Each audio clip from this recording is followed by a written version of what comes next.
2, 1. Thank you very much, MC, for passing the floor over to me. Bismillahirrahmanirrahim. Assalamualaikum. Good afternoon to everyone here today, participants of the International Public Employment Forum 2021, brought to you by Perkeso, themes reviving, realigning, and rebuilding the labor market. So this afternoon, we have a very interesting session for all of you participants today, whether you are somebody who was looking to pursue education atau melanjutkan pengajian, or even somebody who is looking to enter a career within the technical vocational education and training, or TVET space. The topic that we have with us today is TVET Malaysia: good opportunities, great careers, and future growth. And with us today, we have two very experienced and very passionate individuals within Malaysia's TVET landscape who will guide us along. We have with us firstly, Mrs. Sasha Ratnam, looking lovely in red today. Hi, Sasha, how are you? Good, thank you, Daniel. Thank you for having me. Thanks. And Sasha is the co-founder and director of the Tech Terrain College, TTC. And just a bit of introduction about Sasha. With over a decade of experience in TVET implementation and apprenticeship, Sasha is very passionate about ensuring education stays relevant in the 21st century. Now, as co-founder of TTC, she has been awarded the title of National Apprenticeship Expert by the British Council UK in 2020, very recently. And her mission is to provide a brighter future for young Malaysians. Hence, she focuses on innovative ways to deliver TVET diploma programs which are hands-on and industry-focused for those without SPM qualifications onwards. And over the last 18 years, TTC has graduated over 5,000 Malaysians through TVET and have successfully placed them with over 250 industry partners. Now, our second speaker for today, our panelist, is Mr. Muhammad Ali, the CEO of the Penang Skills Development Center. Hello, Mr. Muhammad. I hope you're well today as well. I'll just read your profile a bit first. So Muhammad is the CEO of PSDC. It's the first tripartite industry-led skills and education center in Malaysia, with over 223 members. So for those of you who know Penang well, it's not just well known for the food, but also for having great industries there. Muhammad has broad experience across various industries, including the E&E manufacturing, telecommunications, ICT, corporate strategy, and corporate finance. So, I'm very excited to talk to them and to get their insights. So today we'll be covering a few topics, including opportunities, the realities, perception, and more. And of course, many of you will be interested, salaries and what future TVET holds for you.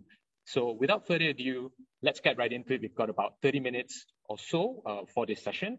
And I'd like to start by inviting Sasha. So Sasha, you can get your slides up and ready. So what we'll do, ladies and gentlemen, dear audience, is we will be sharing. Each panelist will have an opening for about 5 minutes, and they might share slides and presentations to give you an overview of the TVET landscape. Sasha, the floor is yours. Thank you, Daniel. Okay, so I just wanted to give everybody a little bit of an overview on who TTC is, and also a little bit of overview on why TVET.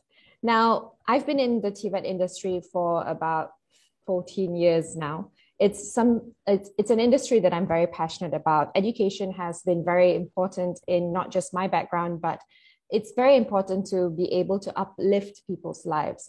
It is not just the solution, but it is an answer to many people's hopes and dreams. And across Malaysia, every parent, every student, every child wants to be a graduate someday. It's something that's very ingrained in our Malaysian culture. And that's actually why I entered education. Now, TTC, we focus on industry-focused education. Some key stats: we've been around for the last 18 years. We've got a 97% employment rate, over 5,000 graduates placed and trained in industries across Malaysia.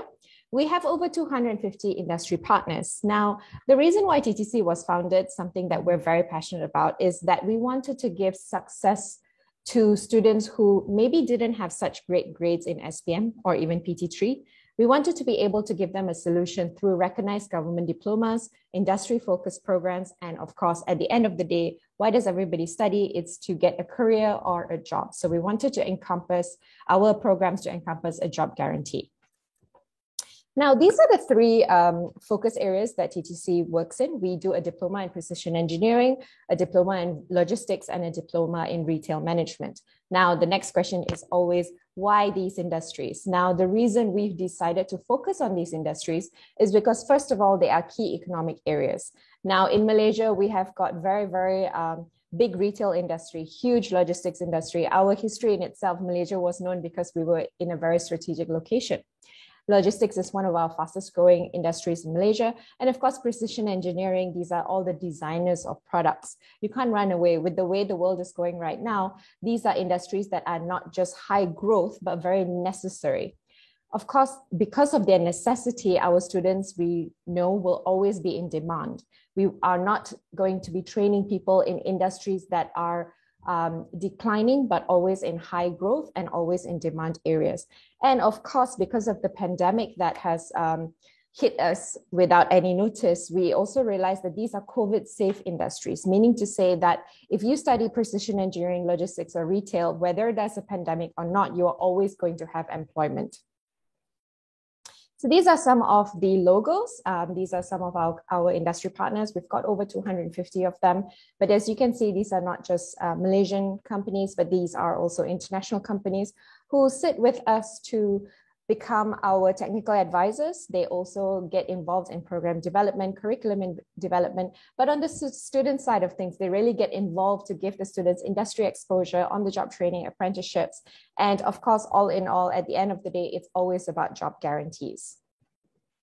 So why choose TVET? Why do we work in TVET? We wanted to provide the students a solution through a recognized government diploma with accessible entry requirements. Now, a student who has finished SPM might think, alamak, I tak dapat 3 kredit. So mungkin I tak boleh masuk mana-mana. I akan duduk di rumah, jadi penganggur pula. Tapi actually there is an answer. The answer is through TVET, through the government recognized diplomas. Accessible entry requirements allows these students, walaupun SPM gagal ke PAS ke 7A ke 5A ke 2 kredit, tak apa, boleh masuk buat government diploma dalam TVET.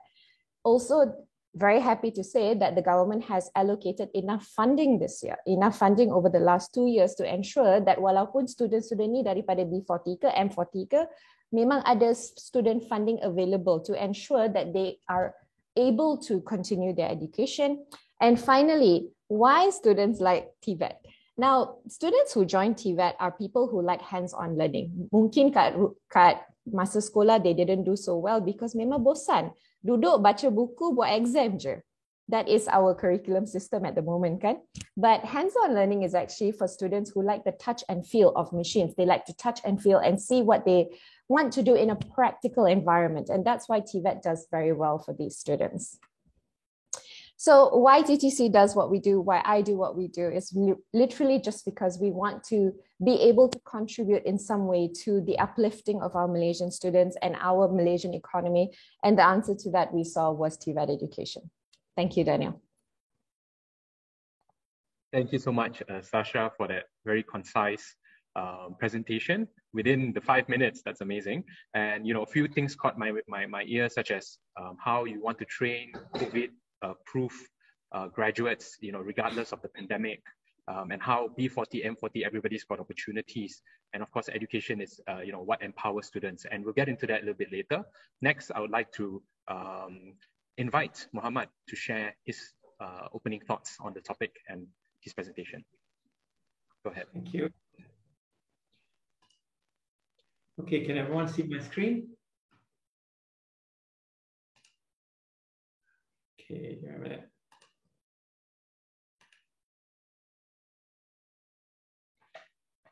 Okay, just to share about us, who are PSDC. As what been mentioned by Daniel, we are the first tripartite model formed in '89, so this is our 32nd year. We are talent development institutions, and we have 233 members from industry who own us because we are society. We are not in Sdn Bhd or anything. We are society owned by the members. So the industry owns us. And we are also a non-profit organization. So that shows that, we are able to sustain and grow and invest back every single income or surpluses generated through our activities, which is training. Managed by a management council from the industries, where in the AGM, they will select among 230 people who are going to lead us for 2 years terms. And financially, we are self-sustained, which just means that we do not receive any operating expenditure from anyone. Just to give you a snapshot, up to 89 to 2020, we have trained more than 239,000 people, but not all under the TVET category. We do workforce transformation, which is also a category of TVET, but for existing workforce. So we have two main sectors in PSDC, or core businesses. One, we train the workforce. Another one, we train school leavers. For workforce, we have more than 12,000 different courses that they will embark for various different industries to upskill and reskill them. Some statistics so far into a long-term program, we're talking about long-term, more than 6,000 skill-based graduates. Academic base, we have more than 3,700. And all of our students enjoy 100% employability. The reason is because of this. This is again, data that we have into two categories in machining, precision machining, and also automation. PSDC doesn't do a lot of programs. We just do 3 skills program and 3 academic program. 3 skills program are precision machining, industry automations, and also industry quality. And academic program is E&E, computer engineering, and also mechatronics. So this chart, as you can see, tells about from our members alone. We don't talk about, the Penang have more than 1,000, companies. From our members alone, machining guys in terms of assistant engineers, technical specialists, CNC machinists, they need 800 for last year.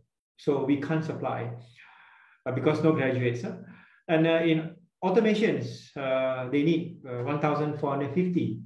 Again, this one we can supply because some of the academic students can graduate. Again, 400 engineers, technical specialists, and some skill-based technical programs. So this is, we have a 5 years forecast from our members. So you can see that every year when we don't supply, we will have an issue. So what we are doing, I think a lot of people will shared before, to get a student in, it's difficult to ask students to come to TVET or engineering. And compounded with these COVID situations, we know there are very, very limited supply in terms of students. And one of the key reasons that we found out is actually students who are affordable before, even to get a loan, and some they need to fork out their money. Now they can't even to do so. They have to go to work. So we have launched 1 month ago some program called Work and Learn at PSDC. It's a kind of easy as you learn, right? You work, you receive salary, same time you learn. You study full time in PSDC, and you develop skills, something that, cater for the student that don't have enough money even to come to PSDC from their home, from Balik Pulau or Seberang. Their family is go to that particular level due to COVID situation. So we have introduced this. What this program is about is all about scholarship. Since I tell that, there's not enough people, industry jumping now, giving us tons of scholarship, telling that I give you money, go and get a student. So that's the situation. So we have a 2 program, train and place, and place and train program. These are the one of them. As you can see, this is train and place. Key arrangement is student will study full-time in PSDC, on the job, training with the host company as a training, and then to work with host company upon graduation. This is full scholarship. We have certification precision machining, certification industrial automations. Company will pay everything, and company also give you 300 ringgit pocket money. And then one more program, place and train, is actually student will work 4 days in the company. They will work, and then classes will be arranged 2 weekdays in the evening, and 1 weekend is basically Thursday, Friday, Saturday. They will be in PSDC to study, and classes can be arranged based on the shift pattern. So which is mean the student literally study and work same time. This is not part-time, because part-time arrangement in Malaysia so unfriendly. The time studies takes very long, so companies are not industrial. This student work and study same time, right? And one more programs that we have, student work 4 days in a week in a company. Classes will be arranged again, same category. This is for diploma electronics. This is again, company will pay, tuition fees. Company will pay them salary, monthly salary, and company also will subsidize their tuition fees. Student also need to pay a little bit. And lastly, fully funded program from German Dual Vocational Training Program, very expensive program. These are fully funded program. To finish a diploma level 5 will cost you 38,000. So far, I think 190 students has been graduated from this. Company will pay everything for this. It's a very highly demanded program. Then lastly, new program that we are launching now is actually with Grab. Basically, Grab, people can work at Grab, do delivery and study in PSDC. So we managed to arrange a shift. They come morning, study in PSDC, and then during delivery time, they go deliver, and evening come back. So very special program. First time it's going to be in Malaysia that we are launching it now. Practically both Grab and us are doing promotions. So this is about us in PSDC. Right. Thank you very much, Muhammad, for that. Again, very extensive and within, a little bit over time by 2 minutes, but we thought that was something very interesting. We'll come back to it. I'd like to move on because I think the theme that both of you have shared, also there's a lot of opportunities, right? And companies, as you said, I was drawn to the fact that over the next 5 years, there'll be 12,000 jobs projected, the demand in just Penang amongst your members, not even the larger landscape. So I would like to next talk a little bit about perception. There is a perception, terdapat persepsi bahawa TVET ni is second class. Yeah, i.e., if you're not smart enough, kalau tak cukup pandai to go to a university, you'll end up in a TVET institution. And therefore, some parents, they avoid it, some children, they avoid it, or maybe they're just not aware. I would like to get maybe the thoughts from the speakers on this. Maybe Sasha, if you'd like to share your thoughts first on perception. Thank you, Daniel. It is a perception issue. Unfortunately, memang benar pun. It's the story is, kalau you tak lulus SPM, nanti you kena masuk teknik ataupun vocational. It's very sad actually because the industry allows students so many great opportunities and such good career progression. It is a perception problem. And it's very much a lack of awareness, a lack of perhaps branding on our part as well, where the students need to change their mindset. There needs to be a perceptions shift with parents and students.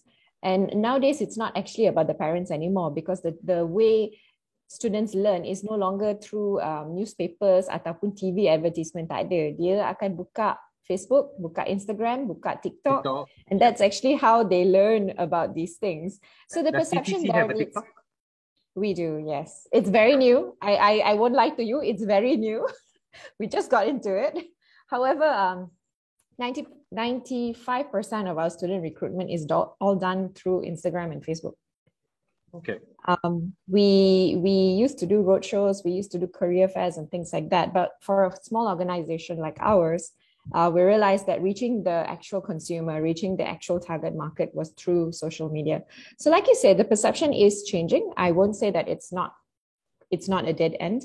It is changing slowly, but I think there needs to be a role by the government and by industry players as well to kind of allow for that perception mindset shift. I'm sure Sheikh Mohammed can shed some more light on this matter. Thanks, Sasha. Mohammed, what do you think about this? The parental issue.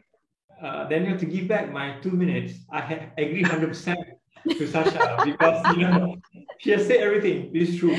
Even if they want to go for skills, for example, there are some tendencies students go for skills under the culinary skill. Even they choose academic program, not come to skills colleges to do it. So yeah, I concur 100% with Sasha. Yeah. I think just maybe your thoughts then, when I was back in high school, sekolah menengah, you have, kalau student lepas form 3 masuk form 4, you pergi sekolah teknik. And it's like, kenapa dia pergi sekolah teknik, But do you think, what role can the government then play better to make it more attractive, do you think? Okay, if you ask me, I'm the one of them that goes to sekolah teknik. The reason is because I hate biology. But then if you hate biology, you go to econs. You don't go to Tibet, right? I think it's interest. If you look at my family background, my grandfather built house, do everything, so it's in it. But clarity. When I was a student, if I after SPM I want to choose go to technique, the reason because we don't have what we have now. We have a lot of clarity, information, do this. During the time we don't have. Even when I want to go to technique, my parents ask why you want to go, but I told them I liked it, so I go, and very small group of people go there. So situation change. Before, no information, people go willingly. That's for technique, but for vocational, yes, there is a tendency, because if student in SRP during the time, if they don't do well, eventually they will be split, go to sekolah menengah vocational. So there is some system there during the time. That is pure skill, right? You send a bunch of students to sekolah menengah vocational, which is not academically good to go to pursue to SPM. So that Okay, so Sasha, I just want to maybe before you comment on it, I just want to add a little bit on the perception point. Other countries like Germany, Australia, even Japan have very successful Tibet landscapes, right? And we talk about, now we talk about Proton X50, X70, and we see that's also because engineering has come a long way and people are excited. Semua shocked tengok kereta laju lah, engine besar lah, and all that. But why? But how do these countries make Tibet seem attractive to their people? Yeah, that was actually going to be my next point. You see, in successful countries that have rolled out Tibet, they don't see Tibet as a second choice. They see it as serata dengan academics. And that actually comes through streamlining of progression. Now, the issue, like Encik Mohamad rightfully said, you see, when the student goes through last time SRP, PMR, and then PT3, sekarang I think, I don't even know if it exists anymore. Ada lagi kot. The thing is, the students yang tak dapat the great results is the one that is put into the vocational or the technical. It's not a choice style. It is, sorry, you didn't get such good results. So you're automatically put in that. It's no longer a choice. And as such, the TVET environment has been demonized as the tempat yang you kena pergi as a punishment. It's looked at as a punishment. It's looked at as a second choice. The thing is, what these countries have done successfully is they have made it a choice and a successful choice. It is no longer a, alamak, I failed, so I go here. It is a, hey, I'm a different type of learner who likes to learn practically. I'm a learner who likes to learn hands-on. As such, I like industry-focused programs. So I am choosing, no matter what my grades are, I am choosing to go into Tibet. That's something that I know. Malaysia? How do we do that for Malaysia?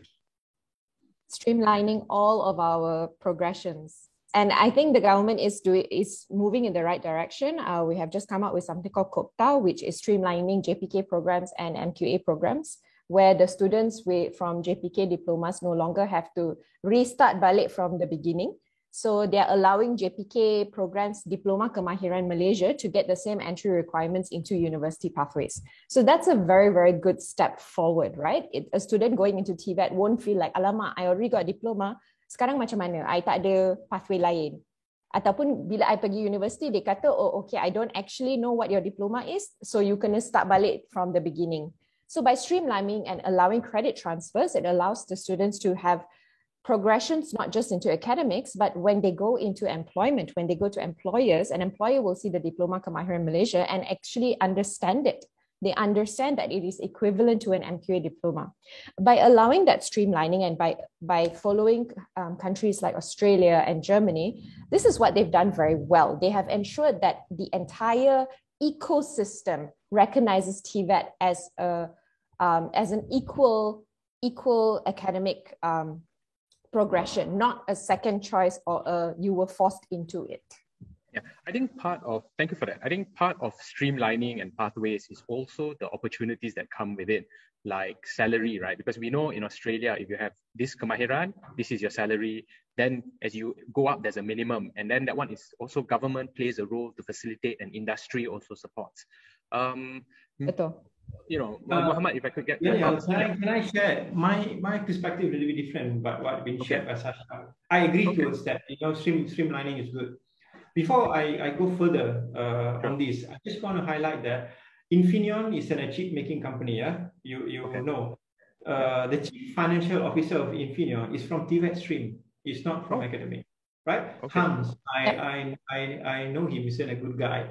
So let's deep dive into Germany, where I did study Germany very well. I went there a few times. Fundamentally, is you put right opportunity. What opportunity that this gives? Like, for example, in Germany, there's a rule says that, in their register of company, if I want to open up, for example, for the sake of a machining company, I want to do machinings, right? The owner of the company, when you want to register a company, one of the owner must be a Meister of, precision machining, which is mean that you are a skilled guy. You need to go through level 1, level 2, level 3, level 5. And if anyone have tons of money, you want to open up a machining company, he must have a Meister, which is mean that fundamentally the value of studying skills is tremendous. And even you want to open a bakery, you need to have a Meister to open up. So fundamentally, their fundamental says that, skills is good. You go to skills, company will be looking for you. They have two Meister, industry Meister and trade Meister. Industrial Meister means even if you have a company called Osram, you want to do any specific job, you need to have a Meister or, different level of the skills in order to work in a company. That's a mandatory. But here in Malaysia, it's different.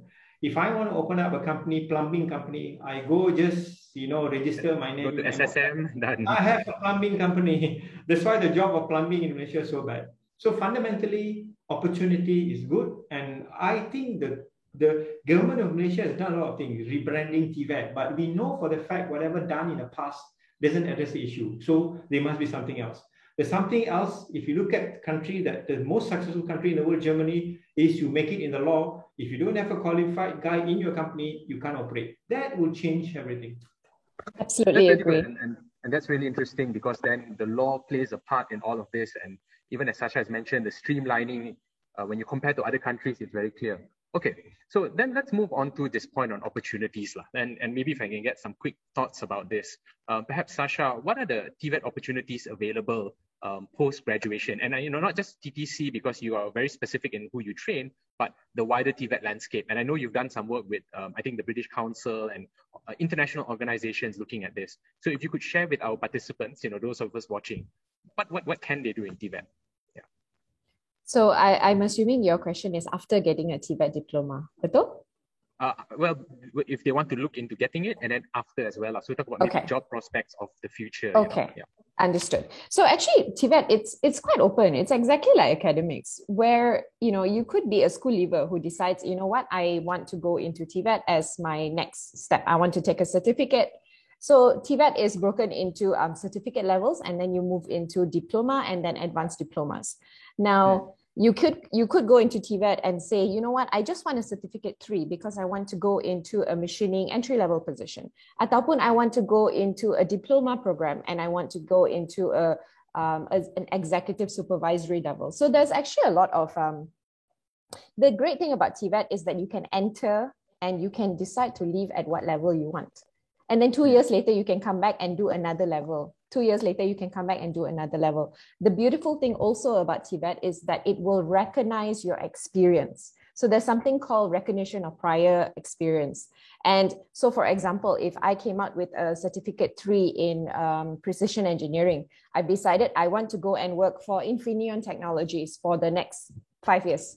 I can come back to JPK and say, I have now 5 years of experience. Instead of me going back to university and studying for another 2 years or 3 years, please take all of this job experience I have and they will give me a recognition to get a diploma just from recognizing my industry experience. So that's actually one of the really great points about TVET. The other thing, opportunity about TVET is that I could have worked straight after SPM. I masuk industry and I start my career. I don't have any paper qualification. 5 years, 10 years down the line, I decide, now I want to get a diploma. I can use all of that industry experience and just go and get a diploma just like that. I don't need to baca buku buat exam. Okay, that's interesting. So there are a lot of ways to get a lot of opportunities. There's a lot of ways to recognize your experience. Yeah. So those of you who, so to the participants who are watching, it's not like a done deal lah. Post SPM boleh, post STPM boleh, diploma, and then even kerja dulu, and then do it, get back into education. Kemudian is something that's very possible. Muhammad, I'd like to ask you the next question. We often hear of Industry 4.0, and now a lot of young people, I'm sure a lot of the participants today, everyone's interested in, animation lah, AI lah, cloud computing lah, all these things, right? But people don't often see TVET and technology in the same breath, in the same vein. How is TVET relevant to the new digital technology era? If you could share some thoughts. Okay, to answer questions, this is again perception, right? We perceive in Malaysia as the way that we want it, but job is a job. Right, if you talk about in the context of automations, you mentioned about animations, right, just now. You talk about automation job in the industry, manufacturing, right, skills guys, industrial automation. So their job is actually to do industrial automations and deliver the job. But currently, whenever you want to deliver your job, there's also opportunity of animate. Because, TVET technicians, I will not call TVET technicians have to do animations, in the context of augmented reality and virtual reality, to troubleshoot the machine and also to teach, the operators, because each time there's a PCN, process change notification, right? Before we use books, but now, you can use a phone or tablet, scan in the machines, and then you can actually, there's an animation concept there. So don't look at it, Industry 4.0, break it down as, virtual reality, animation, data analytics. If you do that, you are kind of building a wall. TVET don't have this, academic have this, because unfortunately, academic, the one that quickly jump into it, tell about degree in, animation, degree in data analytics. But in a TVET, you have to deliver the job. In order to deliver the job, you have to learn it. We start teaching our students regarding data analytics and cloud and cybersecurity back in 2017. We start because the machines are connected. The guy who do milling machines, the machine are connected now. So you want it or not, when machine have problem, you cannot off and on back, because whenever you off and on back, you need to make sure it is connected to the cloud. Your firewall is on. So these are the knowledge that's been given. So look at it. Industry 4.0 is a technology revolution. Whoever, either skills or academic, must learn about it. There's no two ways on that. Yeah. Okay. So that's very interesting. And I think what we also notice is kadang-kadang when we talk about opportunities, whether it's precision machining, data analytics, students can be quite afraid as well. What kind of students typically enrolls into PSDC? And because kadang-kadang when you're young, you don't think so much lah. You're like, okay, ada chance, ada scholarship, I'm going to do it. And then bila masuk program, you're like, oh, macam ni rupanya. But what do you look for in a student, and how do you make it enjoyable for them to take up TVET? Okay, two questions. If you see what kind of students that we look for. To answer questions, unfortunately, we are in this world. We cannot run away. The student that we get is the student that cannot go anywhere, right? That's the fact of fundamental. So we look for good attitude, ability to think, process, and ability to learn. So these are the three fundamental things. Because some of our courses, right, you do not even have to have SPM, pass SPM. You just can have Sijil Berhenti Sekolah, you can enroll. So that is what we're looking for. And in every institution, that is what they're supposed to look for, right? For them to get the student. So, we should start not stereotyping, telling that, TVET, you need to have this kind of students. Non-TVET, this kind of student. No, we should not. Even we, as the one that promote TVET, should not stereotype. Every student, the ability, when they finish school, you know that when they finish this job, they're going to do such, and you finish this training, you're going to do such a job. So look into the capability for them to, learn on that. If they're willing to learn and attitude is good, they are very good for you to be trained. So, and in fact, it will be better because why? In TVET, you will not be judged by your capability to answer questions. You will be looking into your creativity and solving a problem. So that is the beautiful things about TVET, that we should promote, anybody can take TVET. It is not that, leftovers. Yeah. Thanks so much. Sasha, any thoughts? or any examples of your students that you remember? I do agree with what Encik Mohammed has said. It's not fair to stereotype that only a certain type of student can go into TVET. Something that we do from personal experience, something that we do when we are selecting students to join our programs is we interview the student, but we more than interviewing them to see their attitude, right, for their cita-cita lah. We want to see what actually is their end goal before joining this program, because kita tak nak jadi statistik pula when the student join and then they drop out halfway because they realize, alamak, actually tak suka lah bidang ni ataupun tak suka lah nak continue education, kan? So that is one thing. We do interview the students. The second thing that I find very important for these type of students is educating them on what the actual bidang is. So for example, precision engineering, when they come in, they have no clue what precision engineering is actually. They know what mechanical is, they know what electrical is, but precision engineering is a very unique bidang, kan? So giving them more information and telling them, okay, this is what you're going to do, these are your job prospects, these are your employment opportunities, allows them to actually think about it before they even come into our environment. Okay, and I think one of the big factors that motivates a student, and let's talk about the next point, is salaries. At the end of the day, all of us young Malaysians, they're always worried about the long term, right? So what kind of salary, boleh kahwin ke tak, boleh beli kereta, boleh sewa rumah, just the basic stuff. And one day, what did I say? Motorcycle, that's their first dream. Yeah, exactly. And then kereta. And all that. And of course, eventually, as you get older, you want nicer things, live in comfort, provide for your parents, bagi allowance sikit, bagi duit sikit you to your ibu bapa and all that. So the question is, so what kind of salaries can we expect? Maybe if you can give an example. And then the second part to that question is, what is the long-term trajectory for this? Either one of you, go ahead. Encik Mohammed, maybe you take first. Do that. Okay. First, to answer your question, in fact, even our graduate's degree just barely, if they're lucky, are employed just few hundred ringgit higher than BREEAM level, and BREEAM is 3,000. So our overall salary structure in Malaysia need to be revisited back. I'm advocating that very, very loud to many people, right? But Absolutely. Industry is kind of one that telling that 3,000 is high, but 3,000 is, if government declares a BREEAM level, so it is low level, first thing. Second thing, to answer this question, TVET actually pays more, right? When people go for TVET, they pay more. You can just be in level 2, right? And you can earn 1.8. Level 2 study for 9 months, you can 8. But the challenge is actually, as saying that, career projections, like what earlier Sasha has said, that, in Malaysia, once you go to work, there's not a culture of coming back or, to study part-time, right? In academic, yes, there's a lot of entity that allow academic studies, right? They have it part-time studies. But in TVET, under JPK, normal, if you go for normal education, all the JPK program now that people can enroll is under full-time. They have one program called SLDN, System Latihan Dua Negara. This program is didn't have a lot of participation from the industry because, there's a lot of rule and regulation that keep industry far.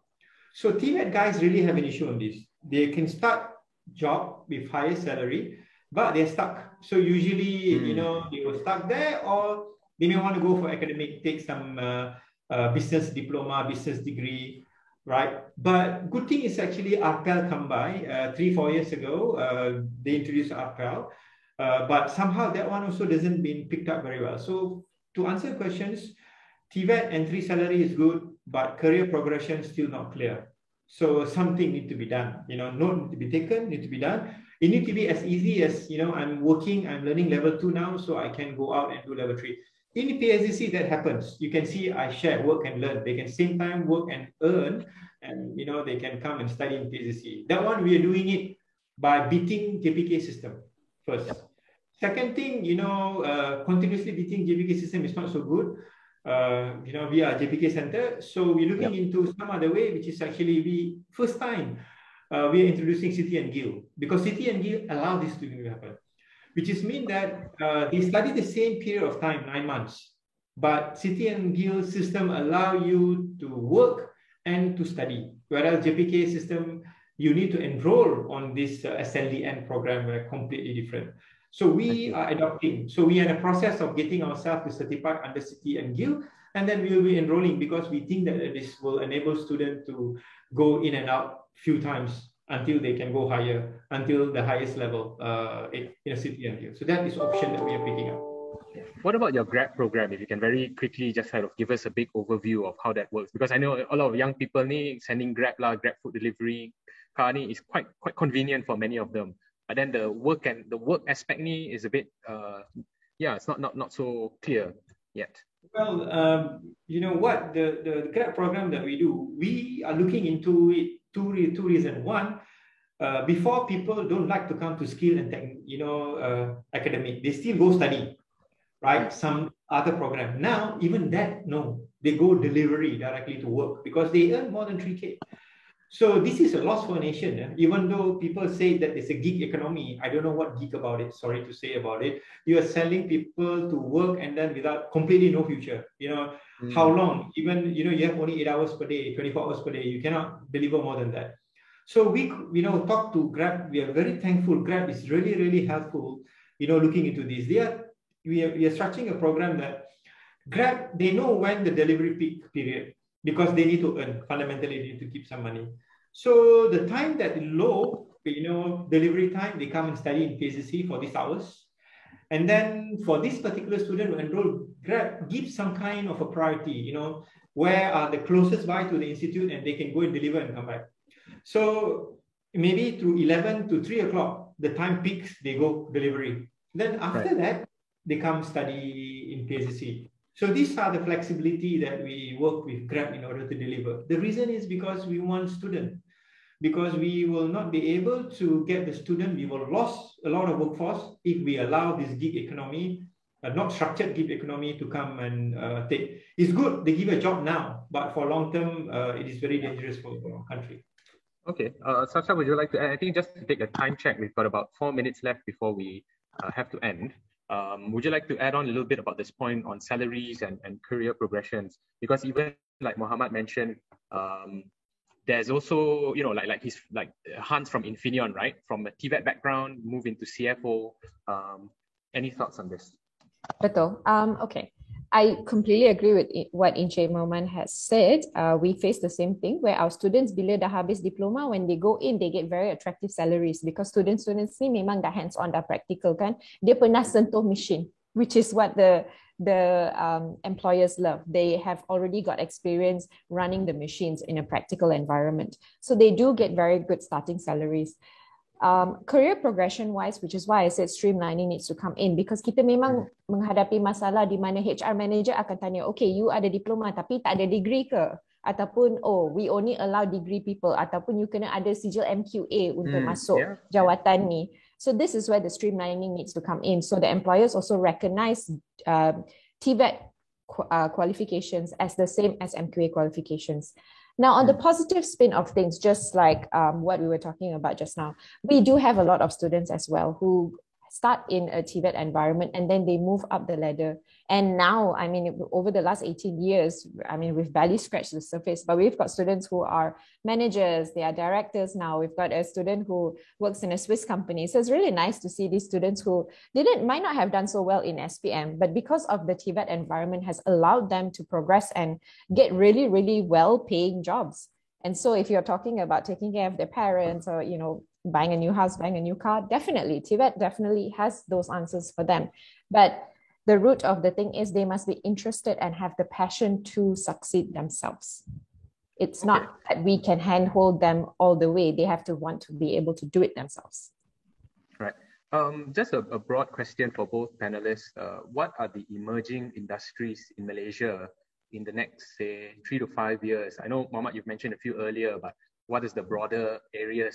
You can list, maybe top 3 in your opinion, that our participants here today, even if they start off in one area of TVET or they've just graduated, they now can look at sort of other opportunities. Well, if you look at our export GDP, right, is say manufacturing, right, manufacturing, and government are putting a lot and invest. If you look at the investment, declared by the government, majority of them come on manufacturing. And our government has done a good things that they are looking for high, value FDI comes. All these things goes under manufacturing related things. And in any manufacturing, you will need skills in automations and mechatronics. So if there's one particular skill which is currently under very short supply, right?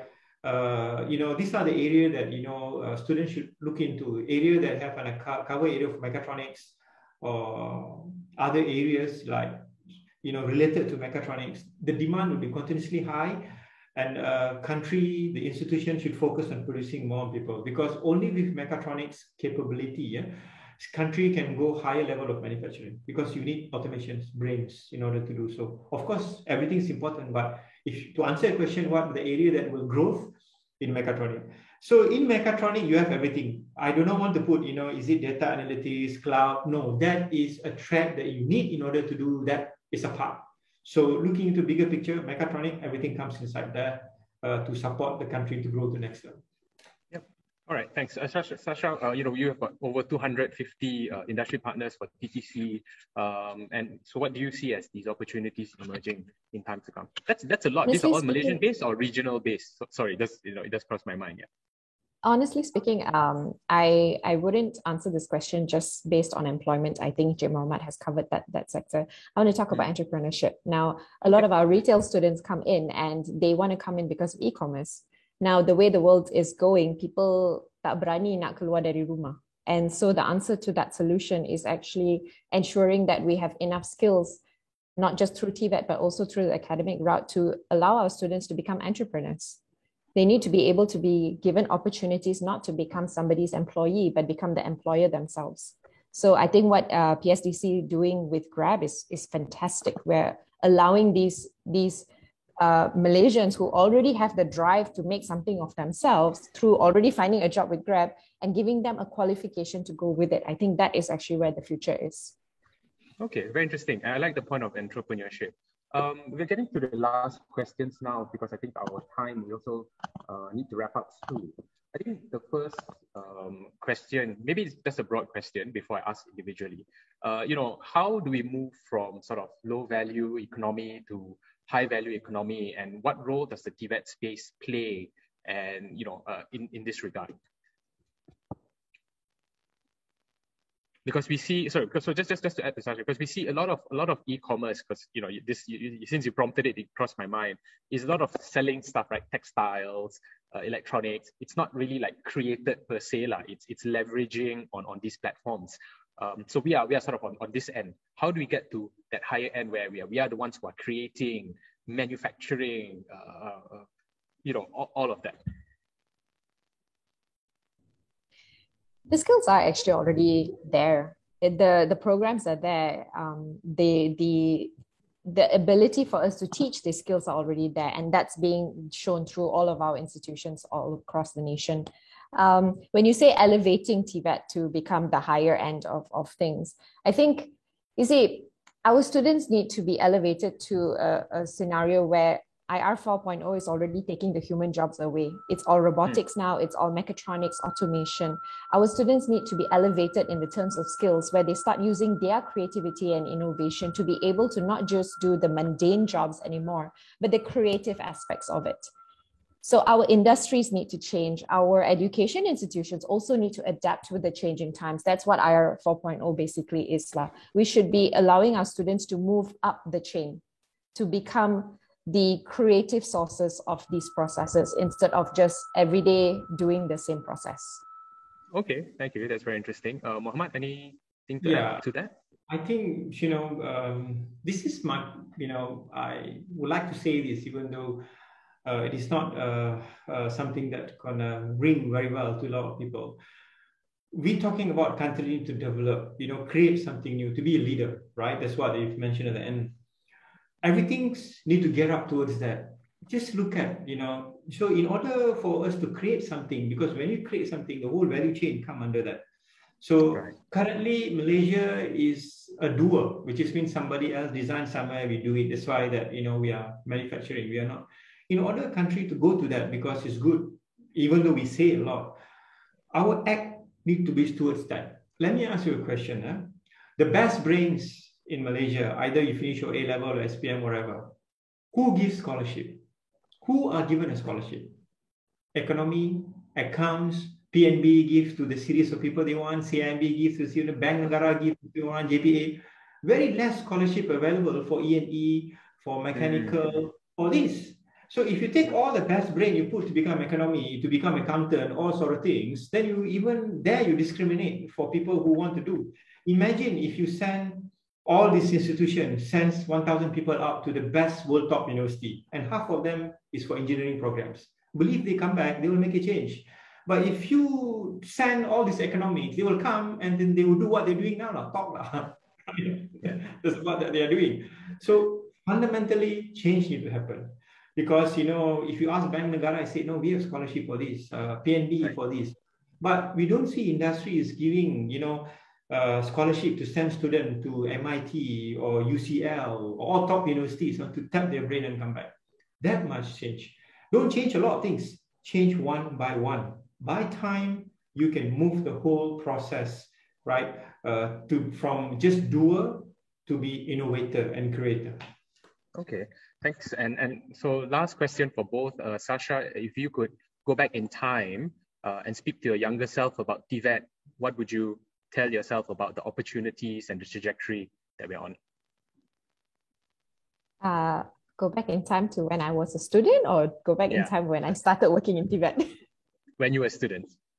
Oh, actually, funny thing is when I was in school, I did quite decently in school, and then but then I decided to not be in the science stream because, just like Encik Muhammad, it's not that biology. I hated chemistry.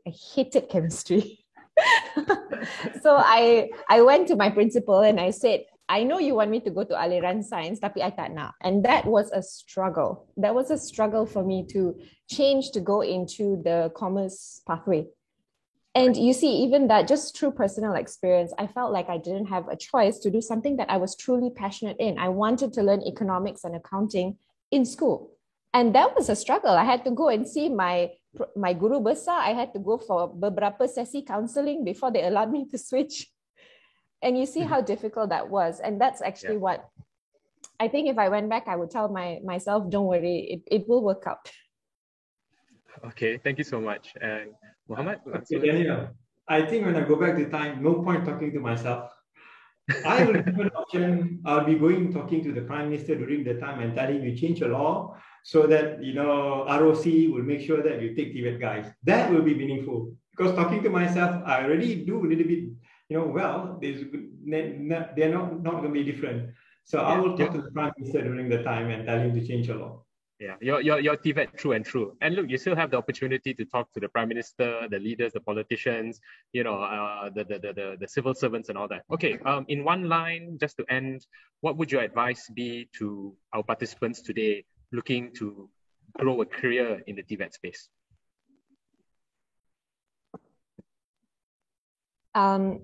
One word of advice is, in this environment, in this current pandemic, I know things are difficult. However, don't give up. There are plenty of opportunities for you. If you choose to go into the TVET pathway, great, congratulations. There's a lot of opportunities and it's never too late. It is never too late to rejoin the TVET sector and start your career again. It doesn't matter what you did in the past. It doesn't matter what your grades are. There's plenty of opportunities. So please uplift your lives and hopefully uplift the lives around you. Thank you so much. And Muhammad? Yeah, I think a piece of advice to the people who listen this, if you are in the age of deciding where I want to go, decide whatever you think is suitable for you. But look into TVET into learning skills. It could be computer skills, it could be drawing skills and so on. Even though you are in academic, don't stop yourself from learning some skills. But if you, look into what, will be really value for Malaysia, and for yourself to grow in the future, to earn good money, skills is the best for you to go and you can sharpen it. So TVET is one of the good area that you should focus because the demand and employment, everything is actually very, very good. So thank you very much, Muhammad and Sasha, for being wonderful panelists. And I hope all of you who are with us today were able to take a lot of advice, they talked about there are opportunities, there are scholarships, there's a good project, there's a potential future. And I think I like what both were saying about nation building and being part of contributing to society and yourselves as well. So again, thank you so much. And I hope all of you enjoyed it. I'll now pass the floor back to the